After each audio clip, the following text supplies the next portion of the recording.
jadi ladang pengetahuan.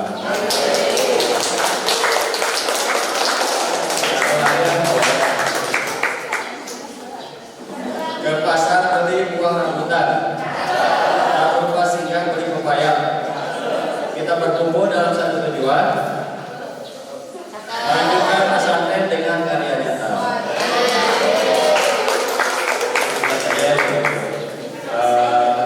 Terima kasih atas waktu yang diberikan di momen pemesan ini yang sangat sakral. Izinkan saya menyampaikan hasil latihan tentang guru ya. Harusnya yang pelatihan itu guru informatika. Bisa ada Sonia harus yang berangkat ini. Ya, kuliahnya informatika ya. Bisa ada Sonia. Belum. Tapi karena tidak punya ini ya, guru jadi yang berangkatnya saya. Latihannya dari tanggal 13 sampai 17 Juli, 5 hari di SMPN Satu Cahayong. Jadi pelatihannya tentang mata pelajaran baru yaitu coding dan kecerdasan artifisial. Ini adalah salah satu program strategis ya dari pemerintah. Mulai ada mata pelajaran KKA di tahun ajaran ini ya. Jadi yang dulunya KKA itu terintegrasi dengan informatika, sekarang dipisah jadi informatika dan KKA. Jadi istilahnya KKA ya, mata pelajaran seperti itu. Kenapa pemilihan namanya kecerdasan artifisial?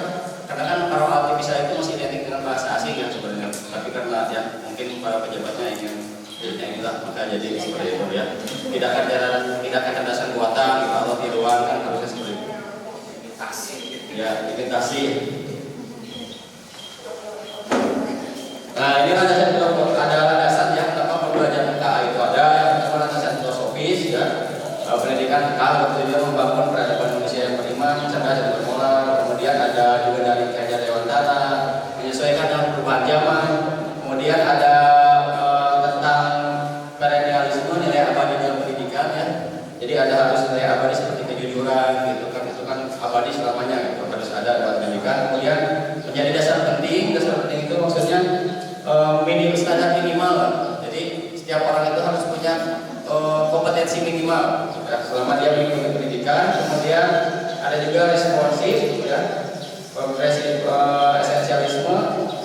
esensialisme, kemudian responsif, progresif. Jadi responsif itu artinya menyesuaikan dengan perkembangan zaman. Sekarang kan zamannya sudah sangat maju sekali ya. Kemudian juga sebagai dasarnya itu yaitu rekonstruksionisme, perubahan sosial. Kan sekarang kita semuanya udah akrab sekali kan dengan teknologi ya, sudah jauh depan. Kalau dulu kartu Doraemon sudah ada dari tahun 80-an ya, ada robot yang semua bisa, sekarang ya memang sudah contohnya ya smartphone kita sudah semua bisa ya, bisa jajan, pesan GoFood, Gojek dan lain-lain ya.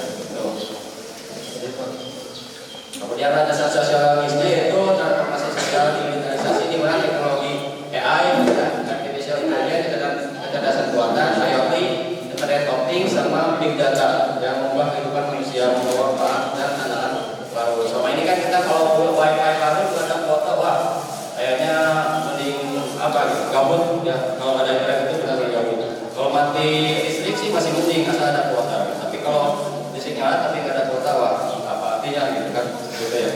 Kemudian Society 5.0, visi masyarakat berbasis teknologi yang tetap humanis, dijadikan AI solusi masalah sosial. Nah, itu selanjutnya kesenjangan literasi digital. Kenapa sih ada pelajaran KKA? Karena diharapkan bisa mengatasi kesenjangan literasi digital. Yang melek-melek, yang nggak tahu gitu. Jika ada kabar berita yang belum tentu benar, kayak video atau apa gitu kan. Karena tidak punya literasi, dianggapnya videonya video benar. Kayak misalkan sekarang kemarin tadi ada gempa di Rusia kan ya. Kemudian berita tsunami ke Jepang. Saya sempat lihat di video itu, katanya ada video tsunami, wah besar. Ternyata kalau diperhatikan itu video yang diputar balik gitu. Jadi kayaknya ombaknya maju gitu kan. Kalau yang tidak memiliki kemampuan literasi tinggi, wah langsung saya sebar, percaya seperti itu ya. Kemudian dampak sosial ekonomi, di mana dengan adanya AI ini ya, menghapus pekerjaan, banyak sekali sekarang pekerjaan yang akan tergantikan ya, pembawa berita, pembuat skrip gitu, yang dagang online gitu kan, bikin foto produknya itu bisa nggak usah dipoto sekarang, langsung dipakai AI langsung ada gitu. Nah seperti itu, menghapus pekerjaan tapi juga menciptakan pekerjaan baru. Nah seperti itu ya. Kemudian inklusivitas dan pemerataan. Pendidikan penting untuk memperdayakan anak dan mengurangi kesenjangan digital yang tadi disampaikan.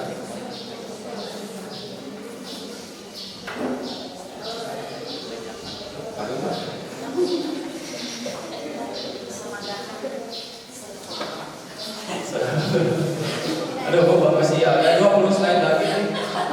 Nah, jadi ketika pelatihan itu saya ada 5 modul ya, ada 5 modul. Nah, ini ada satu di sini terkait peraturan dan kondisi baca Pak, jadi baca. Redaksi empirisnya tadi sudah ada banyak negara ya yang sudah mengajarkan KKA di sekolahnya, mulai dari Amerika, tentu Inggris, itu Cina, Thailand, India, gitu. Bahkan orang-orang ini itu pintar-pintar codingnya gitu. Bahkan tidak sedikit orang India itu yang jadi CEO di perusahaan-perusahaan kayak Google, Nvidia, Microsoft, banyak lah gitu, orang India unggul. Padahal kita kan suka beda bikin dapat. Tapi mereka justru orang-orang yang sukses itu banyak yang menjadi orang-orang penting di perusahaan-perusahaan besar. Nah, ini yang modul kalian saya ikuti ya, ada mata pelajaran keamanan hukum nasional, pembagian profesional, etika risiko, komunikasi, kemudian modul pedagogi itu juga. Ini tadi udah jadi apa yang dipelajari di sini itu integrasi coding dan keadaan kurikulum dilakukan karena ini udah tadi ada hubungannya sama itu Pak. Karakteristik mata pelajarannya berbasis etika. Jadi kita belajar KK itu bukan langsung coding ya, namanya itu bikin kode apa bla bla bla enggak. Jadi pelan-pelan gitu. Sampai sekarang saya hanya mengenalkan dulu. Maka aja kemarin nanya, tahu nggak baca pelajaran artificial nggak tahu, tahu AI nggak tahu, AI nggak tahu yang di WhatsApp ya, AI meta. Berarti udah tahu. Apa sih AI itu? Ngomong gitu. Kepanjangan aja nggak tahu. Gitu. Jadi baru tahu istilah-istilah. Nah, mulai dari situ pelan-pelan. Kemudian kita bisa ini bisa diajarkannya secara offline ya. Jadi meskipun di sini tidak anak-anak yang kita bawa HP atau fasilitasnya belum lengkap bisa ya. Namanya itu dengan sistem unplug. Ada unplug. Kemudian ini Pak. Elemen pertama ini berpikir komputasional, literasi digital. Jadi kemampuan anak itu untuk menyelesaikan masalah secara runut dan beruntut gitu tanpa apa ya? Tanpa melanggar aturan, mengacak-acak sistem gitu. Kayak misalkan ketika mereka mau antri mau ke hamam gitu ya, ikuti aja antri gitu. Karena kan memang seharusnya seperti itu. Untuk pasien sudah apa yang di dalam masih mandi di dorong gitu kan, udah tidak ini gitu seperti itu ya. Kan kalau kita juga menyalakan komputer kan aktifin HP aja kan, tekan dulu baru masukin password atau apa gitu kan, nggak langsung buka gitu. Jadi ada tahapan-tahapannya kan. Dan dalam belajar KKA ini anak-anak diarahkan seperti itu gitu. Agar tertib lah. Lanjut ada selanjutnya Pak. Ini tadi sudah disampaikan ya di kelas 7 sampai 10, tapi bukan hanya tahun pertama baru dilaksanakan di kelas 7. Lanjut lagi Pak. Nah, ini cara berpikir komputasionalnya. Saya juga ini jujur baru pertama kali ya mengenal istilah-istilah. Jadi ketika pelatihan saya juga ada liar gitu ya, ada pusing gitu kan. Karena banyak ada dekomposisi, pola atraksi algoritma dan lain-lain gitu ya. Pengolahan data, penyusunan instruksi ya. Jadi Pak, harus ada juga yang pelatihan. Apalagi kalau SMA itu langsung coding ya, bikin coding gitu, kayak hacker gitu. Dia gitu kan. Bukan hanya lihat ikut kontennya Bu, nanti pas ajarnya juga gimana gitu ininya ya. Tapi mudah-mudahan lah sekarang alhamdulillah kita ada Ustaz Dimas ya di sini. Ustaz Dimas tadi informatika itu bisa nanti mungkin tahun kedua mungkin buat bisa diirikan ya. Biar oleh orang yang ahlinya gitu biar pas gitu. Kemudian produksi konten digital, menghasilkan konten. Ya, sekarang kan bikin poster lewat Canva gitu kan, bikin apa? Jangan poster gitu yang visual saja, yang audio visual aja. Nah, sekarang kayak video gitu kan ya, pakai apa? Video gitu kan, itu bisa. Ya. Kemudian diseminasi konten digital. Bagaimana caranya kita seperti ini kita nih, ini ada hubungannya dengan multimedia. Jadi ketika kita memposting suatu video itu sebaiknya ada diseminasinya, artinya nah seperti ini melibatkan Google Analytics. Jadi konten ini akan disukai atau tidak gitu. Jadi ada analisisnya sebenarnya kayak analisis penyakit lah gitu. Jadi potensinya di mana gitu. Jadi hasil kita posting itu kan suka ada insight-nya ya. Itu harusnya dipelajari gitu. Nah itu seperti itu ya. Kemudian yang ketiga modul modul etika dan risiko kecerdasan artifisial. Nah, dengan kemajuan AI ini ada risikonya, ada tantangannya ya. Yang pertama KA generatif, kecerdasan artifisial generatif, yaitu subbidang dari KA yang menghasilkan konten baru, teks, gambar, video, suara seperti yang tadi saya sampaikan. Kemudian bekerja dengan pembelajaran mendalam dan jaringan secara ketiruan. Contohnya ChatGPT, ya itu, DALL-E, Suno, Victory dan lain-lain. Kemudian kualitas data, kecerdasan artifisial sangat bergantung pada dataset.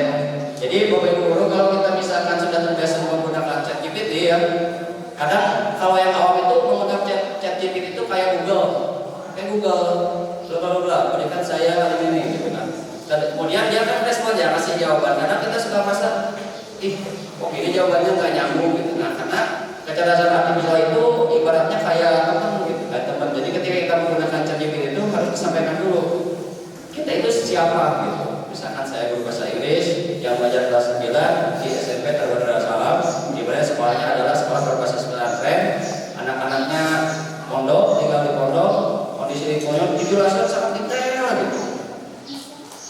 Baru dari situ misalkan berikan ide untuk pembelajaran bahasa Inggris, materinya ini dengan pendekatan belajar begini. Nah, baru nanti dia akan ngasih sesuai konteksnya gitu. Kalau misalnya kita tiba-tiba berikan saya langsung gitu, nanti dia ngambil datanya dari mana aja gitu. Bisa aja ngambil data dari sekolah di mana, di luar negeri, di mana gitu. Jadi hasil yang dihasilkan itu kadang nggak nyambung, merasa nggak nyambung. Mestinya kita berpikir bahwa nggak ada bedanya ChatGPT itu ngaco gitu. Padahal justru kita beberapa ChatGPT itu tidak seperti itu. Ya. Dan ChatGPT itu harus kita latih gitu, kayak kita punya hewan peliharaan. Karena selain dia juga menyerap informasi terus-terusan, tapi kita juga harus terus melatihnya setiap hari gitu, berkomunikasi. Kalau saya berkomunikasinya gini, masih ingat saya, oh iya Angga adalah guru bahasa Inggris dari SMP dulu. Oh, berarti dia masih mengingat memorinya gitu. Karena memorinya itu akan terhapus gitu, kalau tidak salah kalau udah 30 hari dia akan mereset. Jadi kita perlu terus.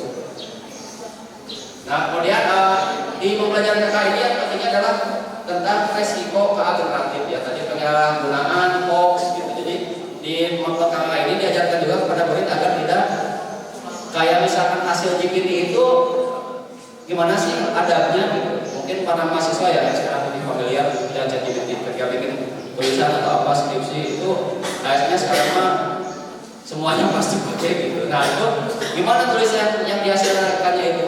Anda klaim itu tulisan Anda atau Anda hanya mencontek? Nah, secara etikanya harusnya kalau konten yang dihasilkan dari kecerdasan artifisial itu dicantumkan bahwa konten ini adalah hasil ini.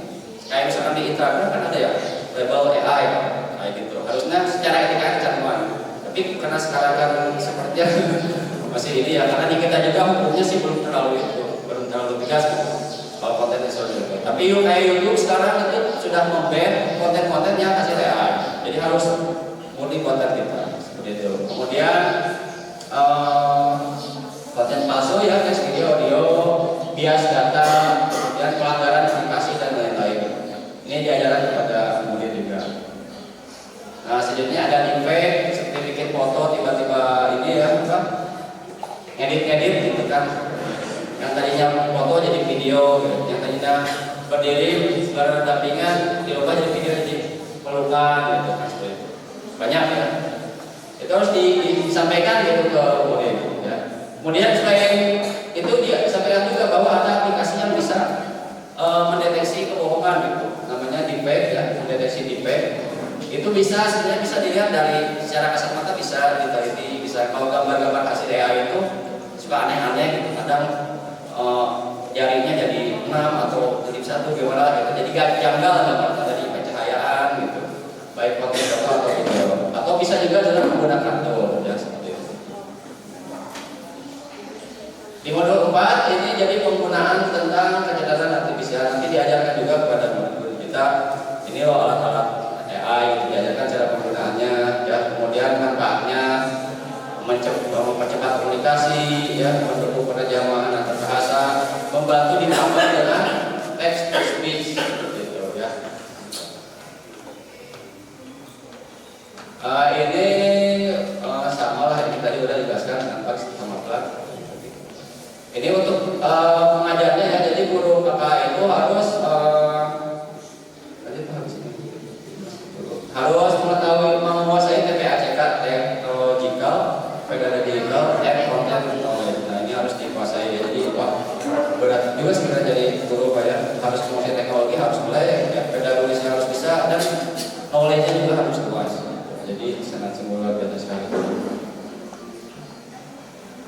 foto-foto dokumentasinya.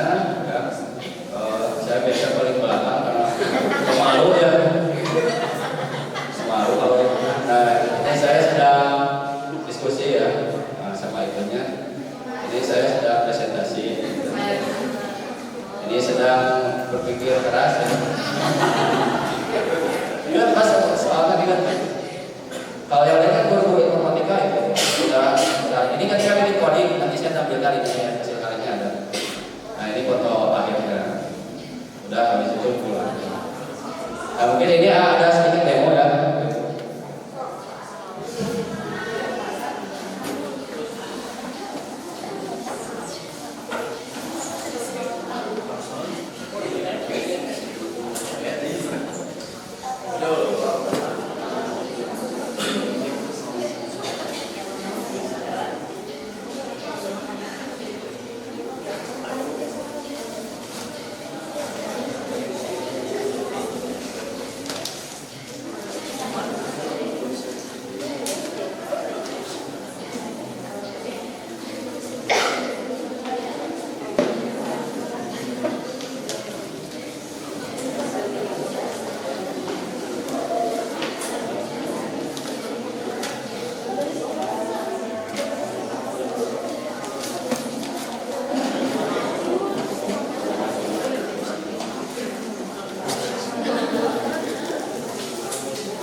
Ini jadi ini coding sederhana ya, ini cocok sekali dengan anak-anak. Jadi ini mah tidak apa ya, kayak apa sih namanya itu?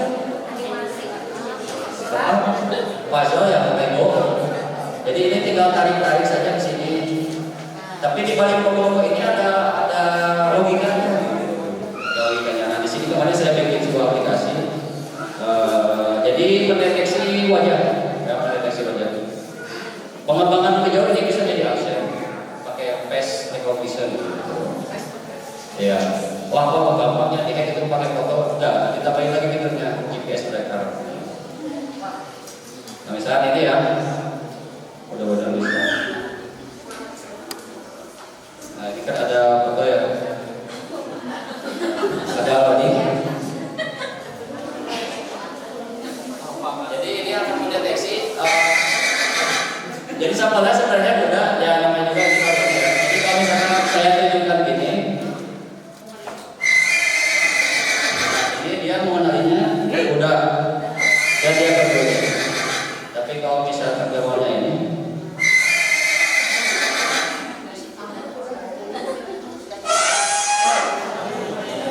nah gitu.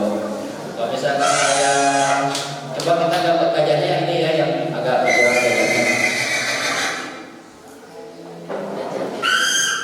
Ternyata dia sama deteksi ya, ini agak sulit. Yang ini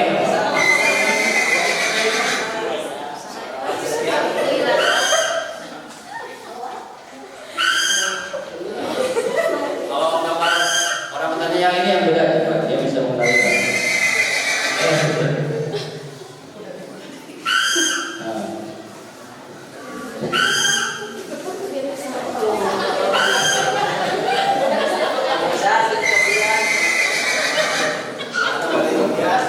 Tahu ini kenapa dia maunya udah terus ya, mungkin karena wajah manusia itu mirip sama lainnya ya. Udah kan hidupnya di depan gitu kan gitu.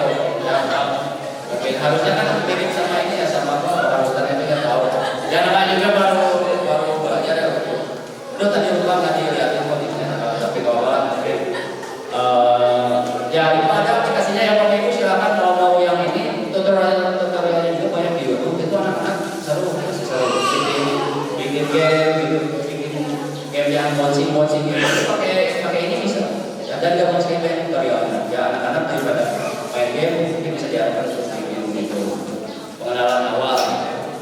Nah mungkin itu Bapak Ibu yang bisa saya sampaikan. Mohon ada kekurangan. Wabillahi taufiq wal hidayah.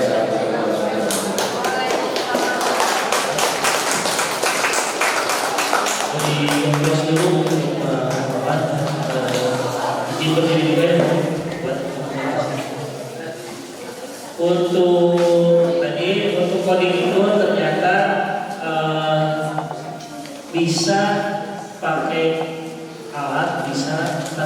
ya? Jadi kalau tanpa itu disebutnya akhlak ya, akhlak. Kemudian yang selanjutnya untuk program ini memang harus disertai bimbingan guru supaya tidak termakan oleh video-video gitu ya, karena dari foto itu sudah bisa dirubah jadi video.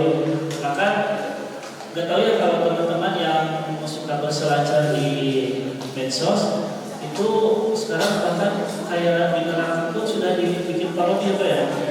Jadi cina gue ini sedang di neraka, agak terlalu panas. Ada ya seperti itu ya. Jadi memang ya keterlaluan seperti itu ya. Baik, yang selanjutnya kita akan lanjut ke pembelajaran mendalam yang akan disampaikan oleh Pak Ibnu. Pak Ibnu kepada Pak Ibnu silakan.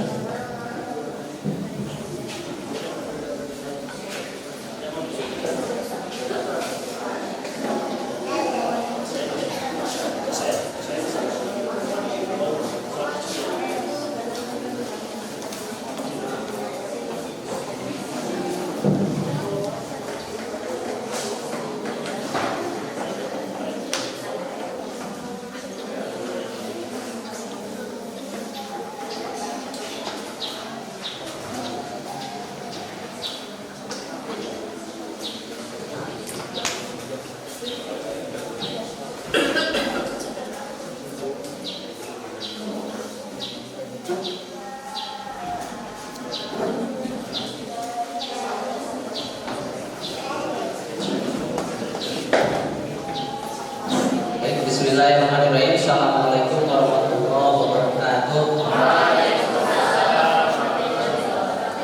Terima kasih kepada kepala sekolah atas waktunya untuk menyampaikan hasil pelatihan selama 5 hari.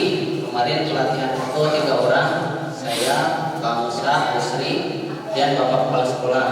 Untuk Bapak Kepala Sekolah kemarin tidak satu tempat, saya di SMPN 1 Sukabumi dan Pak Kepala di SMP 1 Cisayong.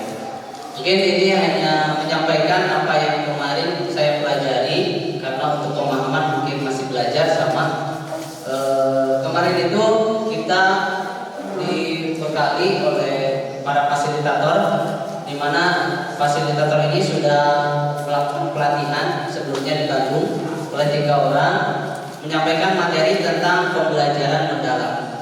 Nah kemarin itu alhamdulillah kepala cerita dulu sebentar. Ternyata hasil refleksi para guru sebelum di akhir, ternyata banyak guru yang dijomblokkan Pak. Jomblokan itu dipilih kepala sekolahnya tapi tidak dikasih tahu ujung-ujung pelatihan gitu. Nah alhamdulillah dari kami selama 5 hari bisa mengikutinya secara full. Bahkan Pak Musa ini di hari terakhir ya, Pak Musa ini sudah izin ke fasilitator, sudah izin ke panitia dari dinas untuk tidak ikut. Tapi atas pilihannya, ketika ditanya sama Bapak Fasil, Pak Muawar, kenapa lebih memilih ke sini? Pak Muawar dengan tegas, saya lebih mementingkan kegiatan ini. Kita kasih tugas dulu buat Pak Musa.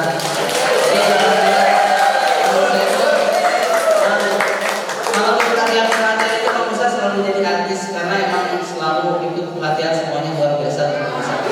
Ya, bohong pemalu api-api. Nah, sebelum ke pembelajaran mendalam, nah jadi awal-awal ketika ada pergantian menteri, mungkin kita sempat heboh katanya akan ada pergantian kurikulum. Tapi itu hanya hoax. Jadi yang lebih tepatnya itu mungkin penyempurnaan kurikulum. Sebagaimana dulu ketika kurikulum 13 ada beberapa kali revisi. Nah sekarang juga untuk kurikulum merdeka mungkin sekarang ada pembelajaran mendalam. Nah sebelum ke deep learning atau pembelajaran mendalam, kemarin itu kita dibekali tentang namanya pola pikir bertumbuh atau apa bahasa Inggrisnya itu growth mindset. Bahasa Inggrisnya kalau orang berpikir dengan growth mindset, maka dia yakin masalah yang hanya sedikit itu jalan keluarnya banyak. Karena itu jangan menyerah, jangan putus asa, yakinlah ada jalan keluarnya. Ini menurut Bapak Menteri. Nah, sebagaimana mungkin dalam Al-Quran, inna ma'al usri yusro. Nah, di sana itu menggunakan ma'al, artinya setiap kesulitan sudah pasti ada kemudahan. Nah, kemudian ada juga satu keterangan, bahkan seekor lalat pun, dalam keterangan, apabila kalian melihat seekor lalat menghinggapi sebuah minuman, maka apa yang disuruh oleh itu? Tenggelamkan lalat itu. Kenapa? Karena dari salah satu sayapnya itu ada racunnya, kemudian salah satu sayapnya lagi ada banyak, ada obatnya. Nah, begitupun dengan masalah. Dengan kita berpikir bertumbuh, insya Allah masalah yang kita hadapi itu pasti ada jalan keluarnya. Nah, ini yang ditekankan oleh Bapak Menteri untuk pembelajaran mendalam. Nanti kita bahas kenapa pola berpikir bertumbuh ini diperlukan dalam pembelajaran mendalam. Lanjut, Pak. Nah, ini latar belakangnya mungkin asesor brain saya dalam PISA.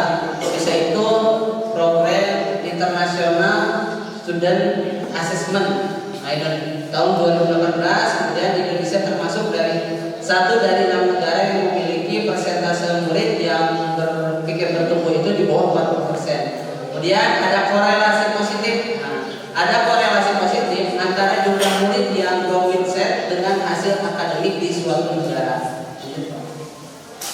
Nah, jadi pola pikir itu segalanya. Pola pikir kita menentukan tindakan dan hasil yang akan kita peroleh. Pola pikir akan mendikte tindakan yang dilakukan serta akan menentukan hasil yang diperoleh. Ya, semuanya berawal dari pola pikir. Nah, lanjut. Nah, ini ada 2 jenis-jenis pola pikir. Yang pertama ada growth mindset, yaitu pola pikir bertumbuh. Kemudian ada yang bagaimana? Fixed mindset, yaitu pola pikir tetap. Jadi berdasarkan pola pikir bertumbuh, keyakinan bahwa kecerdasan, keterampilan bisa dikembangkan lewat belajar dan berusaha. Jadi berdasarkan pola pikir bertumbuh itu, kecerdasan itu bisa diusahakan. Beda lagi dengan pola pikir tetap, orang ada ngesak di sana, Korea kerja oke. Nah, jangan sampai seperti itu. Kita coba dengan cara berpikir bertumbuh. Jangan sampai pola pikirnya tetap. Kalau pola pikir tetap, ini kecerdasan dan keterampilan bersifat tetap yang tidak banyak bisa diubah. Nah, ini kaitannya dengan nanti anak. Mungkin kalau di matematika ya seperti ini. Ketika belajar operasi hitung, ketika anak disuruh 5 tambah 8, langsung anak-anak bisa. Tapi ketika misalnya dikasih soal cerita, nah kalau mereka si anak itu memiliki pola pikir yang tetap, Pak, susah. Padahal kan konsepnya mereka sudah paham. Tapi karena mereka memiliki pola pikirnya yang tetap, nah, ketika lihat soal, apalagi kalau bahasa Indonesia literasi panjang, karena pola pikirnya tetap, belum juga baca sudah menyerah duluan. Nah, ini mungkin kaitannya dengan pembelajaran mendalam. Nah, ini apa perbandingan pola pikir tetap dan pola pikir bertumbuh? Pertama dari challenge. Challenge itu rintangan. Bagi mereka yang memiliki pola pikir tetap, mereka itu lebih menghindar. Ketika ada tantangan, menghindar. Namun cepat sudah nama kumeok sameme dibacok. Jadi yang memiliki pola pikir tetap udah nyerah. Tapi yang PPB itu menerimanya tentu dengan apa? Berusaha. Kemudian ada rintangan. Nah, kalau ada rintangan, kalau yang memiliki PPT itu menyerah, kalau yang memiliki PPB itu bertahan. Kemudian ada effort, usaha. Usaha kalau bagi yang PPT itu mubazir. Ketika dikasih tugas, kemudian kita tidak yakin dengan kemampuan kita, percuma orang gawe, percuma usaha juga. Jadi mereka itu ada rasa mubazir dengan apa yang dia lakukan. Tapi beda lagi dengan yang memiliki pola pikir bertumbuh.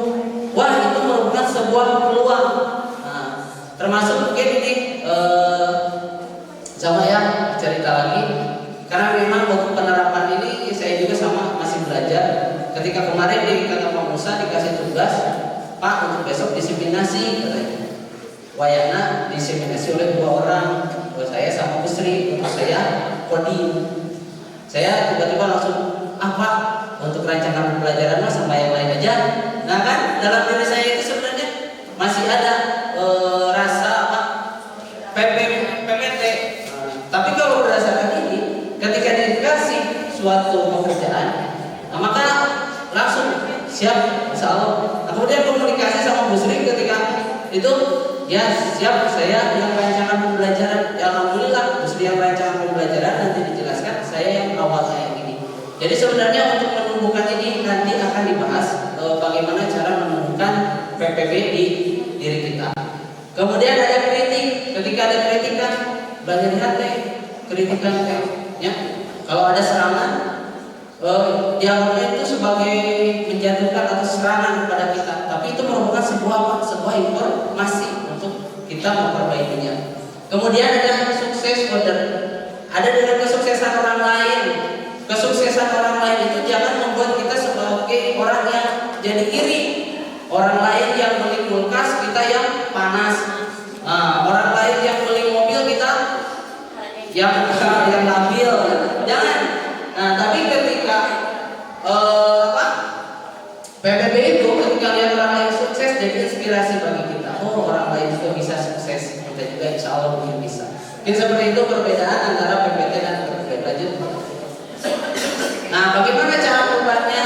Cara merubahnya yaitu pertama belajar cara mengenali suara PPT apa aja. Biasanya kayak tadi, saya mah capek sama tugasnya seperti itu.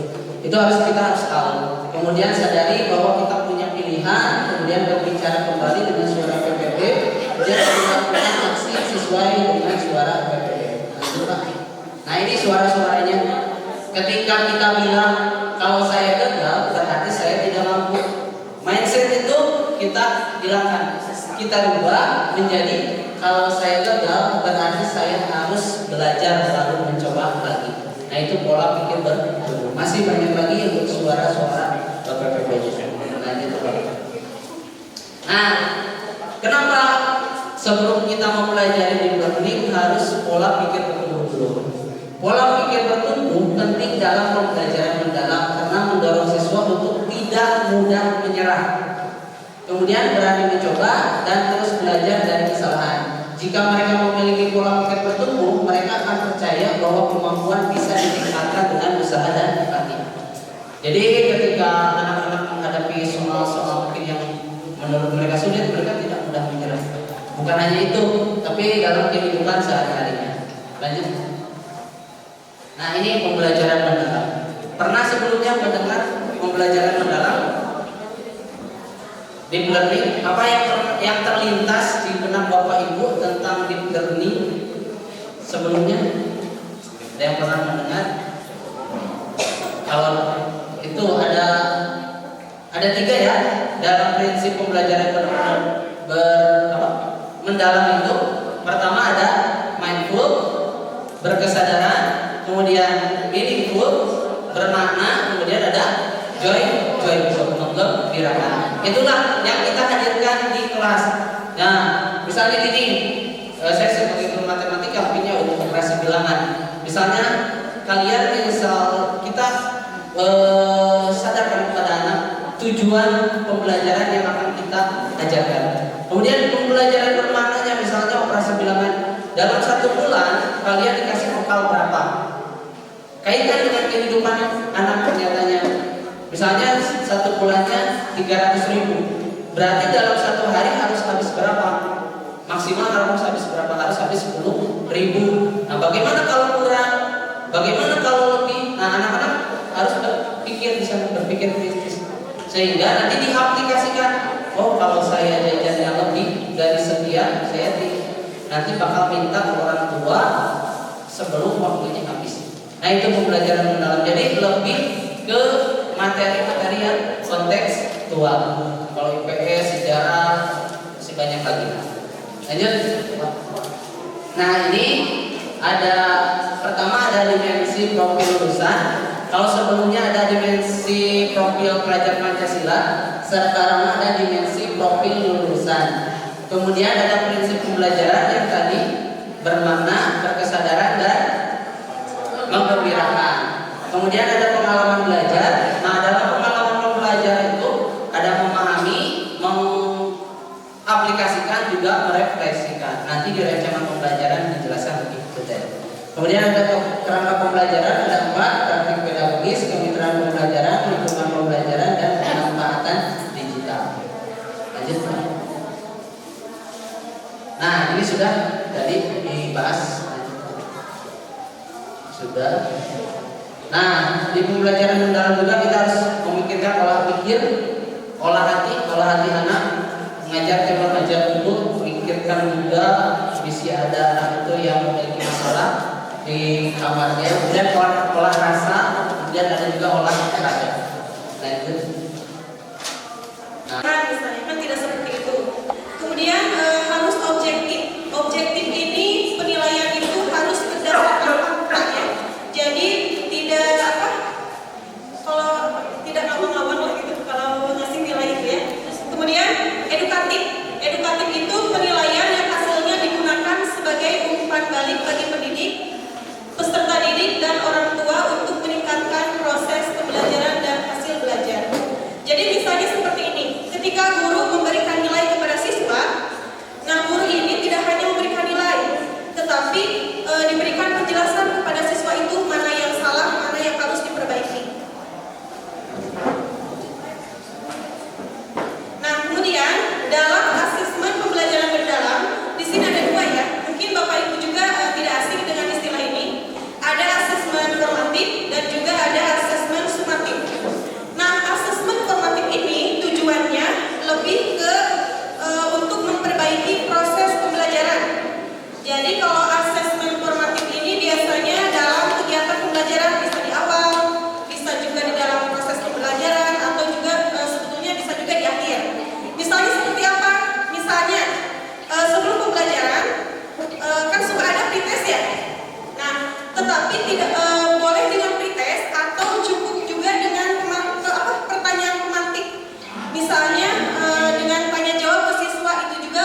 ya.